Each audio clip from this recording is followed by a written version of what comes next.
Staying with that theme now, the government has also roped in Infosys co-founder and former UIDAI chairman Nandan Nilekani to help chalk out the plan to digitize payments. Now, my colleague Adith caught up with him earlier this week, where Nandan Nilekani said that as part of the government's digital panel, he would explore measures to boost digital payments. He, however, cautioned that the government's move could potentially have an impact on India's growth. Nandan, thank you so much for talking to CNBC TV 18. You made a very interesting points on demonetization. You said that the adoption of digital payments, which could otherwise take 3 to 6 years, would now take 3 to 6 months. Could you just corroborate that?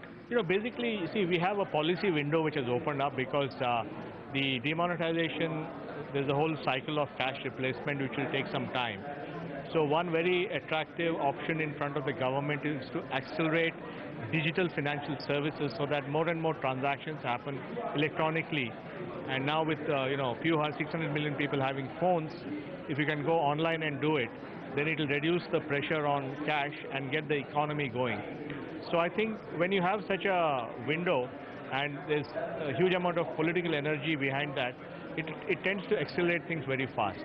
So that's what I'm anticipating. The common refrain from people across the board has been that it's a great idea, demonetization, but the government has faltered on the execution. Would you agree with that?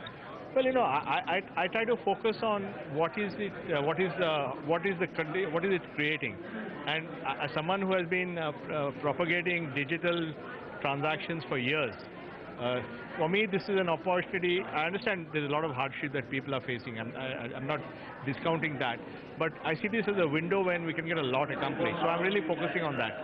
Final question, Nandan. RBI has said growth rate for the fiscal will come down to 7.1% from 7.6%. Direct correlation of demonetization?